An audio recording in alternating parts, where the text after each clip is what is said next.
વાત કરીએ વડોદરાના ડભોઈમાં એસટી ડેપોની લાલિયાવાડી સામે આવી છે। બસ પાસ કાઢવા માટે વિદ્યાર્થીઓએ ધર્મના ધક્કા ખાવા પડે છે અને પાસ નીકળતા નથી। વિદ્યાર્થીઓમાં એસટી ડેપો સામે આક્રોશ જોવા મળ્યો છે। પાસ કઢાવવામાં વિલંબ થતા વિદ્યાર્થીઓમાં નિરાશા છે। એસટી ડેપોની લાલિયાવાડી સામે અનેક સવાલ ઊભા થયા છે। વડોદરાના ડભોઈમાં વિદ્યાર્થીઓને એસટી બસનો પાસ કઢાવવા માટે કલાકો સુધી લાઇનમાં ઊભા રહેવું પડ્યું છે। ડભોઈ શહેર અને તાલુકામાં શાળા કોલેજો શરૂ થઈ ગઈ છે, ત્યારે એસટી બસનું પાસ કઢાવવા માટે 3 દિવસથી વિદ્યાર્થીઓ એસટી ડેપોના ધક્કા ખાઈ રહ્યા છે। કલાકો સુધી લાઇનમાં ઊભા રહીને પણ પાસ ન નીકળતા વિદ્યાર્થીઓનો અભ્યાસ બગડી રહ્યો છે। ડભોઈ બસ ડેપોના કથળતા વહીવટથી વિદ્યાર્થીઓને તકલીફ વેઠવાનો વારો આવ્યો છે, જેને લઈને વિદ્યાર્થીઓમાં એસટી તંત્ર સામે આક્રોશ જોવા મળ્યો હતો। એસટી પાસ કઢાવવાની પ્રક્રિયામાં વિલંબ થતાં વિદ્યાર્થીઓને નિરાશ થવાનો વારો આવ્યો છે, ત્યારે સરકારની વિદ્યાર્થીઓને ભણવાની વાતો માત્ર કાગળ પર હોય તેવું લાગી રહ્યું છે।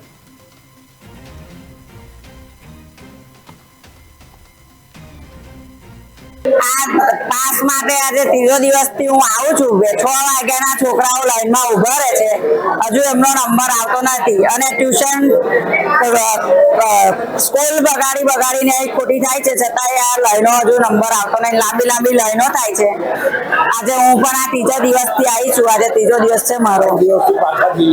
આ છોકરાઓ પછી પાછા જતા રહે છે વગર પાસ કરાય, એમનો નંબર આવતો નથી। તો અમે 3 દિવસથી ડભોઈ ડેપોમાં લાઈન પાસ કરાવવા માટે આવીએ છીએ, પણ અમારો પાસ નીકળતો નહીં અને બારી બી બહુ લેટ ખોલવામાં આવે છે। ઘડીકમાં પેલી બાજુ લઈ જાય છે, ઘડીકમાં આ બારીએ લઈ જાય છે અને પાસ કરવામાં બહુ જ વાર લગાવે છે। અમે દૂરથી ગામડામાંથી આવીએ છીએ અને અમારું ભણવાનું બી બગડે છે અને પાસ માટે બહુ જ લાઈનો હોય છે અને કંઈ અહીંયા આગળ સમસ્યા ઉકેલતા નથી અને બહુ જ લાઈન હોય છે।